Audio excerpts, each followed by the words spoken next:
Hi friends, welcome to trading pro Telugu channel.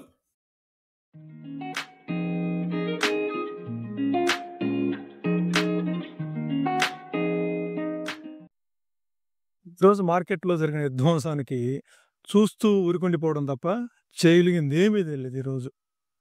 Especially mid cap కానీ small cap కానీ so ఏ కోసైనా కూడా ఎక్కడ కనీసంలో ఎక్కడ రికవరీ అవ్వడానికి కూడా ఎక్కడ ప్రయత్నం కూడా జరగలేదు. గత వారం జూన్ 5 నుంచి మొదలైన వారంలో 5.77% ఫాల్ అయిన mid cap index, mid cap 100.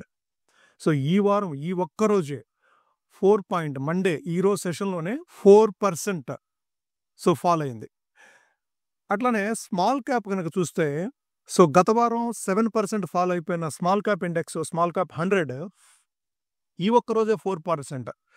So మన రీటైలర్ పోర్ట్ఫోలియోస్ అనేవి 4% to 4.5%.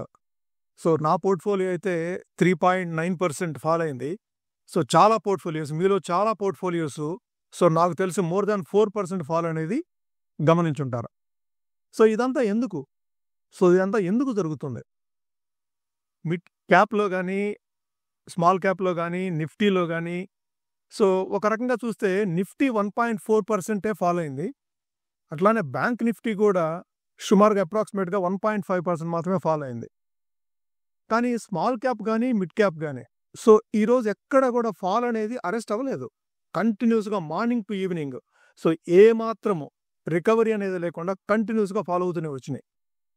ఎందుకు ఈ విధంగా జరుగుతుంది? సో మన పోర్ట్ఫోలియోస్ ఇప్పుడు ఏం చేయాలి? మనం ఎగ్జిట్ అయిపోయి ఇక బయటకు వచ్చేసేసి మన మనీని పక్కన పెట్టేసేసి చూస్తూ ఉండాలా? సో ఇప్పుడు ఏం చేయాలి? సో ఈ వీడియోలో మనం ఒకసారి ఆ డీటెయిల్స్ మొత్తం చెక్ చేద్దాం ఒకసారి.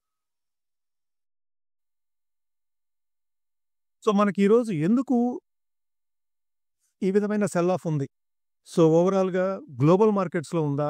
అసలు ఎందుకు ఈ విధంగా మన ఇండియన్ మార్కెట్స్లో ఇంత సెల్ ఆఫ్ చూస్తున్నాం? లాస్ట్ 2 వీక్స్ నుంచి ఎందుకు ఇంత సెల్ ఆఫ్ చూస్తున్నాం అనేది ఒకసారి మనం న్యూస్ ఛానల్స్కి వెళ్ళి చూస్తే సో మింట్లో ఒక ఆర్టికల్ ఉంది, 8 key factors behind blood bath on the street, so Dalal street. So ఆ 8 key factors ఏంటి కనుక చూస్తే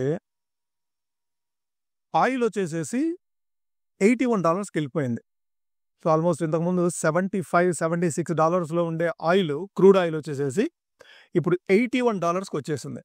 సో అది యాక్చువల్గా చెప్పాలంటే మన ఇండియన్ ఎకానమీకి కొద్దిగా నెగిటివ్ ఇది వస్తుందన్నమాట. మనం ఎక్కువ ఇంపోర్ట్స్, క్రూడ్ ఆయిల్ ఇంపోర్ట్ చేసుకుంటాం కాబట్టి మనకు అది నెగిటివ్ ఇంపాక్ట్ వస్తుంది.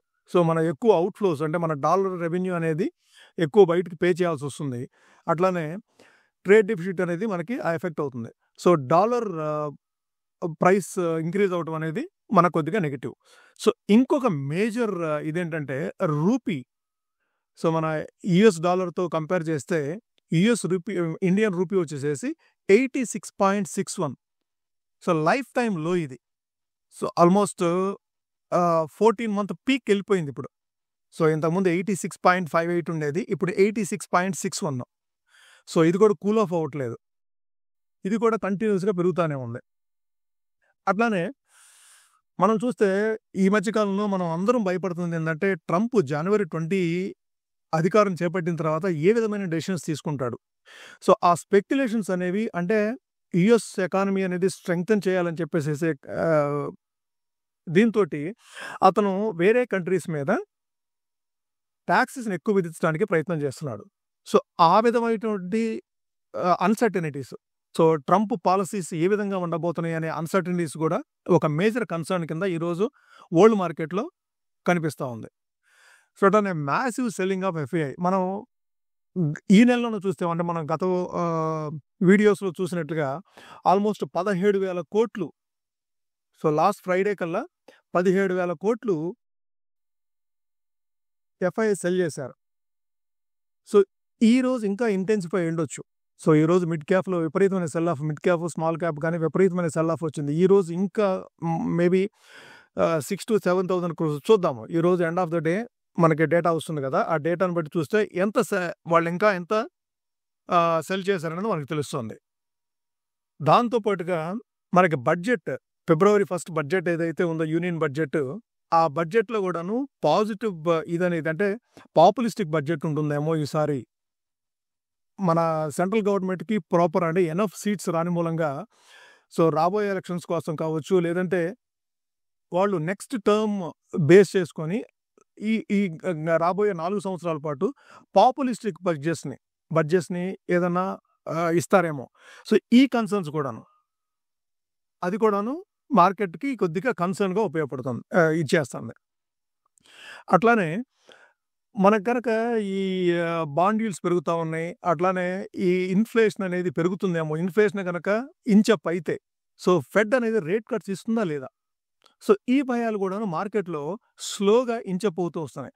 ఇంతకుముందు 4 రేట్ కట్స్ 2025లో 4 రేట్ కట్స్ ఇస్తామన్న ఫెడ్ దాన్ని 2 రేట్ కట్స్ కిందకే మార్చారు కదా!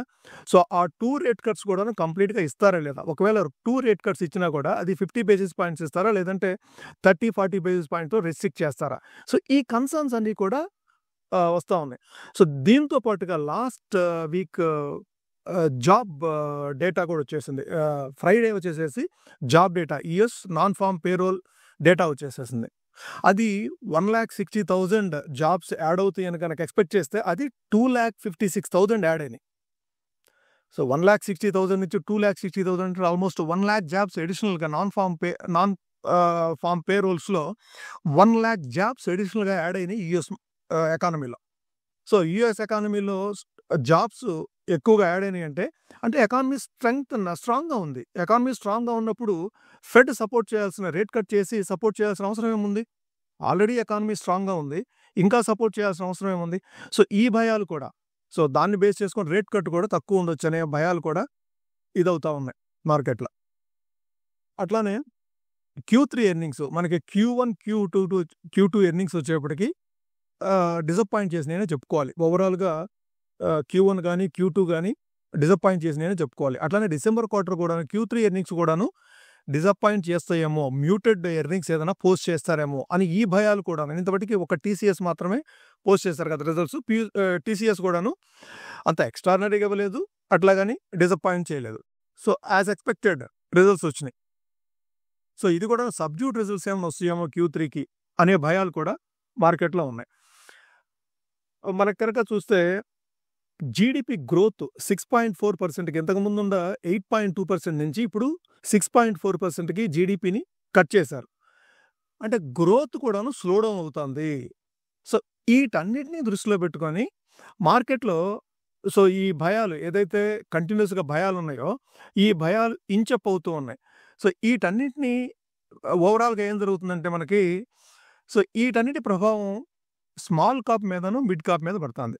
సో, మిడ్ క్యాప్ చూస్తే లాస్ట్ వీక్ మీకు 5% ఫాల్ అయితే, సో, ఈ ఒక్క రోజే 4% ఫాల్ అయింది. కారణం ఏందంటే మెయిన్ గ్రోత్ కన్సర్న్స్ ఎక్కడైతే ఉన్నాయో, రేట్ కట్ కన్సర్న్స్ ఎక్కడైతే ఉన్నాయో, ఇది మెయిన్‌గా మిడ్ క్యాప్ కంపెనీస్ మీద ఇంపాక్ట్ చేస్తుంది. సో, ఈ మిడ్ క్యాప్ కంపెనీస్ అనేవి రేట్ సెన్సిటివ్ ఉంటాయి. అట్లానే గ్రోత్ సెన్సిటివ్. ఇది ఎకానమీ గ్రోత్ పాత్‌లో ఉంటే మిడ్ క్యాప్ గాని, స్మాల్ క్యాప్ గాని బాగా స్పీడ్‌గా గ్రో అవుతాయి. So, large cap they already grown up. So, ఇప్పుడు అవకాశాలు దేనికున్నాయి? మిడ్ క్యాప్‌కి గాని, స్మాల్ క్యాప్‌కి గాని గ్రో అయ్యే అవకాశాలున్నాయి. సో, ఆ గ్రో అయ్యే అవకాశాలు ఇప్పుడు ఎకానమీ ఓవరాల్‌గా గ్రోత్ గనక తక్కువగా ఉంటే ఆబ్వియస్‌గా ఇవి కూడాను గ్రోత్ అనేది తక్కువ ఉంటుంది. ఈ భయాలతోటి స్మాల్ క్యాప్ గాని, మిడ్ క్యాప్ గాని ఈరోజు సెల్ చేయడం జరుగుతా ఉంది. మనం యాజ్ యూజువల్‌గా చార్ట్స్‌ని ఒకసారి ఓపెన్ చేసి చూస్తే, సో, మనం ఇప్పుడైతే ఈ లైన్స్ అయితే ఏదైతే డ్రా చేసుకున్నామో, ఇప్పుడు ఆటి అవసరం లేదు. సో, అవంతా హైయర్ లెవెల్స్‌లో డ్రా చేసుకున్నామో అవన్నీ తీసేస్తున్నాను ఇప్పుడు. సో, మనం నెక్స్ట్ మీనింగ్‌ఫుల్ సపోర్ట్ ఎక్కడ ఉండే అవకాశం ఉంది? మీరు చూస్తే గత వారం అంటే ఇంతకుముందు వారాల్లో ఫార్మ్ చేసిన లోయెస్ట్ పాయింట్ ఉంది కదా! 23,277 అది ఈరోజు సక్సెస్‌ఫుల్‌గా బ్రీచ్ చేయగలిగింది. సో, 23,277 బ్రీచ్ చేసిన మూలంగా ఆఫ్‌కోర్స్ ఈరోజు క్లోజింగ్ వచ్చేసి 23,085 ఆ ప్రాంతంలో ఉంది కాబట్టి, సో, 23,000 అనేది ఒక సపోర్ట్ కింద తీసుకోవచ్చు. అది కూడా సైకలాజికల్ సపోర్ట్. సో, 23,000 మీరు ఇక్కడ చూస్తే గనక 23,000 అనేది ఒక సపోర్ట్ కింద తీసుకోవచ్చు. ఆ తర్వాత మీనింగ్‌ఫుల్ సపోర్ట్ వచ్చేసేసి 22,750 నుంచి 22,500. సో మనం ఒకసారి లైన్స్ డ్రా చేసుకుందాము. సో ఆ లైన్స్ చూస్తే మీకు ఫర్దర్‌గా రిఫర్ చేసుకోవడానికి మీకు ఉపయోగపడుతుంది. 22,750 లెవెల్స్ అనేది ఒక మీనింగ్‌ఫుల్ సపోర్ట్ కింద ఉండే అవకాశం ఉంది. నెక్స్ట్ ఏది 23,000 సపోర్ట్ కనుక సైకలాజికల్ లెవెల్ కనుక బ్రేక్ చేసి కిందకి మూవ్ అయితే 22,750 అట్లానే 22,500. 22,700 దాటి కిందకొస్తుందయితే నేను అనుకోవట్లేదు. ఒకవేళ 22,700 గనక వస్తే మీ పోర్ట్‌ఫోలియోస్ ఏదైతే ఉన్నాయో ఆ పోర్ట్‌ఫోలియో స్టాక్స్‌ని మాత్రము మీరు యావరేజ్ చేసుకోవడానికి మీ దగ్గర మనీ ఏదైనా ఉంటే, సో ఇప్పటివరకు ఆల్మోస్ట్ అందరూ డిప్లాయ్ చేసి ఉండొచ్చు. నాకు తెలిసి అందరూ కూడాను మనం రిటైలర్స్ ఎవరైతే ఉన్నామో అందరూ యూజువల్‌గా డిప్లాయ్ చేస్తాము. So money almost 95% of the money మనం డిప్లాయ్ చేసే ఉంచుతాము. అది రిటైలర్ మెంటాలిటీ. అదే సైకాలజీ. సో మనం ఇక్కడ చాలా సైకాలజీ గురించి కూడా ఫర్దర్ వీడియోస్‌లో మనం ఒక వీడియో చేసుకుందాము. ఏ విధమైన సైకాలజీ ఉండాలి, ఇన్వెస్టర్స్‌కి ఏ విధమైన సైకాలజీ ఉండాలి, ట్రేడర్‌కి ఏ విధమైన సైకాలజీ ఉండాలి, అది కూడాను మీరు కావాలి అంటే కామెంట్ సెక్షన్‌లో మెన్షన్ చేయండి. ఒక వీడియో చేసుకుందాం దాని మీద. సో మన సైకాలజీ జనరల్‌గా రిటైలర్ సైకాలజీ ప్రకారం మనం ఆల్మోస్ట్ 90%, 95% ఆఫ్ అవర్ మనీ మనం ఆల్రెడీ డిప్లాయ్ చేసి ఉంటాం మార్కెట్‌లో.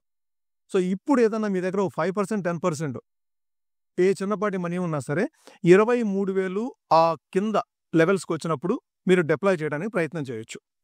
సో మనం దీంట్లో ట్రేడింగ్ చేయడానికి ప్రస్తుతం అయితే మార్కెట్‌లో ఏమీ లేదు. నిఫ్టీలో కానీ, బ్యాంక్ నిఫ్టీలో కానీ ట్రేడ్ చేయడానికి ప్రయత్నం చేయొద్దు.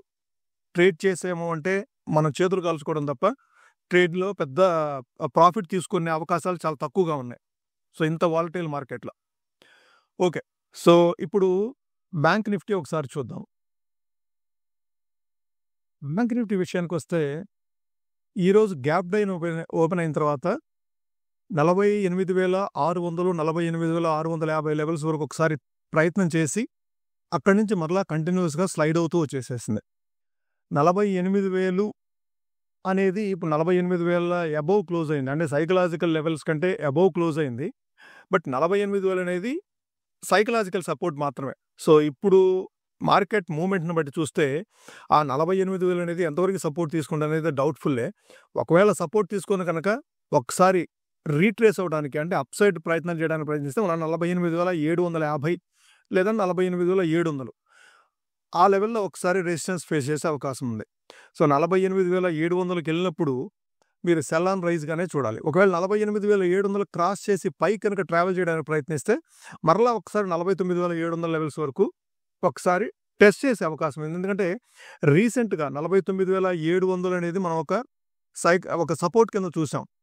49,700 లెవెల్స్ వరకు ఒకసారి వెళ్ళే అవకాశం ఉంది. ఏది 48,700 లెవెల్స్ కనుక దాటి క్లోజ్ అవ్వగలిగితే ఏదైనా 1 అవర్ క్యాండిల్, 15 మినిట్స్ క్యాండిల్ అంత స్ట్రెంగ్త్ లేదు. మార్కెట్‌లో బాగా వీక్ ఉంది కాబట్టి 1 అవర్ క్యాండిల్‌లో కనుక 48,700 అబోవ్ లెవెల్స్ కనుక క్లోజ్ అవ్వగలిగితే మీరు 49,700 వరకు కూడాను ఒకసారి ట్రై చేయొచ్చు. Okay. Next support, meaningful support ఎక్కడ ఉండే అవకాశం ఉంది. సో 48,000 గనక బ్రేక్ చేస్తూ లోయర్ లెవెల్స్‌కి మూవ్ అవటం స్టార్ట్ చేస్తే 47,500. సో ఇక్కడ చూసారా ఈ లెవెల్స్. సో 47,500. సో మనం ఒకసారి దీంట్లో డ్రా చేద్దాము. లైన్ డ్రా చేసుకుంటే 47,500 సుమారుగా. సో ఈ లెవెల్స్ ఎక్కువ క్యాండిల్స్ మీరు చూస్తే డైలీ క్యాండిల్స్‌లో ఎక్కువ 47,500. ఓకే. ఈ 47,500 అనేది నెక్స్ట్ సపోర్ట్ కింద ఉంటుంది. దాని కంటే కూడా కిందకి వెళ్తుందని చెప్పి నేను అనుకోవట్లేదు. సో 47,500 గనక వస్తే మీరు బ్యాంక్ నిఫ్టీలో ట్రేడ్ తీసుకునే అవకాశం ఉంది. అది అప్ సైడ్ మరలా 48,000, 48,300 లెవెల్స్ వరకు ఒకసారి బౌన్స్ బ్యాక్ ఇచ్చే అవకాశం ఉంది. అది టెక్నికల్ బౌన్స్ బ్యాక్ మాత్రమే. సో మనకి ఏది పాజిటివ్ నోట్‌లోకి మారుతుంది, ఇప్పటికిప్పుడే పాజిటివ్ నోట్‌లోకి మారుతుంది అనుకునే అవకాశం మాత్రము ప్రస్తుతం లేదు. మార్కెట్‌లో ఆ కండిషన్స్ లేవు. ఓకే. సో అది మనకి నిఫ్టీ గాని, బ్యాంక్ నిఫ్టీ గాని మనం లెవెల్స్ చూడదగ్గ ఇవి. మనం ఒక స్టాక్ గురించి ఈరోజు చూద్దాము. సో ఈరోజు నేను లిస్ట్ ఆఫ్ స్టాక్స్ ఏది హెవీగా ఫాలో అవుతున్నాయనేది ఒకసారి నా స్టాక్స్ చూస్తే నాకు ఏపీఎల్ అపోలో చార్ట్ కొద్దిగా ఇంట్రెస్ట్గా అనిపించింది. సో ఏపీఎల్ అపోలో ఇప్పుడు 1420 లెవెల్స్లో ఉంది. సో మీరు చూసే long time, so almost 23rd September నుంచి లేదు, అంతకుముందు కూడాను మీరు చూస్తే 3rd జూన్ ఏదైతే లో ఉందో, మన రిజల్ట్స్ డే లో ఏదైతే ఉందో ఆ లోని ఒకసారి మరలా ఇప్పుడు టెస్ట్ చేస్తుంది 1420. సో 1420 ఇది మేక్ ఆర్ బ్రేక్ సిచ్యువేషన్. అంటే 1410 ఆ రేంజ్ అనేది మేక్ ఆర్ బ్రేక్. సో ఇక్కడి నుంచి బౌన్స్ బ్యాక్ అవుతుందా లేదంటే బ్రేక్ అయి కిందకు వస్తుందా? ఒకవేళ 1410 లో లెవెల్స్కి మూవ్ అయినా కూడా, ఒక 10-15 రూపీస్ లో లెవెల్స్కి మూవ్ అయినా కూడా ఆ విక్ ఉండొచ్చామో కానీ వాటి క్లోజింగ్ ఉండే అవకాశం మాత్రం చాలా తక్కువ ఉంది. క్లోజింగ్ ఉన్నా కూడా మీరు ఒకసారి గమనించుకోండి. సో 1410 రేపేదైనా ఓపెనింగ్లో 1410 లెవెల్స్ కనుక వస్తే మీరు స్లోగా అక్యుములేట్ చేయడం స్టార్ట్ చేసుకోవచ్చు. సో ఇది రీసెంట్గా 3 టైమ్స్ ఇక్కడ 1636. సో ఆల్మోస్ట్ 3 టైమ్స్ కాదు, మీకు కంటిన్యూస్గా 10th జూన్ నుంచి 4 టైమ్స్ 1646. అంటే ఈ రేంజ్లో 1420 నుంచి 1420 ఆర్ 1410 నుంచి 1640, అంటే 210-220 రూపీస్ రేంజ్లో ఇది బ్రాడ్ రేంజ్లో మూవ్ అవుతుంది. జూన్ నుంచి ఆల్మోస్ట్ జూన్ నుంచి అదే రేంజ్లో మూవ్ అవుతుంది. సో మీరు ఒకసారి ఈ చార్ట్ని గమనించి దీంట్లో ఏదైనా అవకాశం ఉంటుందేమో ఒకసారి మీరు గమనించుకుంటూ 1410కి వచ్చినప్పుడు మీరు స్లోగా అక్యుములేట్ చేయటం. ఎప్పుడు కూడాను స్ట్రాంగ్ స్టాక్స్ బ్యాడ్ మార్కెట్లోనే మీకు చీపర్ లెవెల్స్లో అవైలబిలిటీ ఉంటాయి. ఓకే, సో ఇది ఒకసారి గమనించుకోవచ్చు. అట్లానే ఇంకొక స్టాక్ చూద్దాము. మనం సిడిఎస్ఎల్ స్టాక్ గురించి ఒక్కసారి చూద్దాం. సిడిఎస్ఎల్ రీసెంట్గా మనం వన్ ఆఫ్ ద వీడియోలో డిస్కస్ చేసుకోవడం జరిగింది. మన డైలీ వీడియోస్లో సిడిఎస్ఎల్ ఆల్మోస్ట్ 1640, 1620 లెవెల్స్లో అక్యుములేట్ చేసుకోవడం స్టార్ట్ చేయొచ్చు అని చెప్పి, అంటే ఈ లెవెల్స్కి వచ్చినప్పుడు అక్యుములేషన్ స్టార్ట్ చేయొచ్చు అని చెప్పాము. అయితే ఇది ట్రెండ్ లైన్ బ్రేక్ చేసి కిందకు వచ్చేసేసింది. సో మరలా ట్రెండ్ లైన్ పైకి అంటే 1620 లెవెల్స్ కనుక వస్తే ఇది మార్కెట్ ఇప్పుడు మిడ్ క్యాప్ ఏదైతే మీకు హిట్ అవుతా ఉందో, సివియర్గా హిట్ అయింది కదా మిడ్ క్యాప్ లాస్ట్ 2 డేస్లోనే, లాస్ట్ మండే కానీ అండ్ ప్రీవియస్ వీక్ కానీ ఓవరాల్గా 11% మిడ్ క్యాప్ కానీ స్మాల్ క్యాప్ కానీ ఫాల్ చూసాం మనం. So 11% last 5 trading sessions and ఈ రోజు ట్రేడింగ్ సెషన్, ఓవరాల్గా 6 ట్రేడింగ్ సెషన్స్లో 11% ఫాల్ చూసాము. సో ఈ 11% ఫాల్లో ఇది కూడా పార్టిసిపేట్ చేసింది. So all mid cap stocks, ఇది one of the leading mid cap stock. So ఇది కూడాను పార్టిసిపేట్ చేసింది. సో మిడ్ క్యాప్ ఎప్పుడైతే రికవర్ అవుతుందో ఇది మరలా ట్రెండ్ లైన్కి అబోవ్ వచ్చే అవకాశం ఉంది. సో మీరు దీన్ని కూడా ఒకసారి వాచ్ లిస్ట్లో పెట్టుకొని ఇది ఎక్కడ ఏ రేంజ్లో మీకు అవైలబిలిటీ ఉంటుంది, ఆల్మోస్ట్ 1500 లెవెల్స్కి వచ్చినప్పుడు మాత్రం మనం అక్యుములేషన్ స్లోగా స్టార్ట్ చేసుకునే అవకాశం ఉంది దీంట్లో సిడిఎస్ఎల్. ఓకే, ఇది ఈరోజు video. Thank you friends, thank you for watching this video. ఈ వీడియోని లైక్ చేయండి, వీలైతే షేర్ చేయండి, సబ్స్క్రైబ్ చేయడం మాత్రం మర్చిపోకండి. Thank you.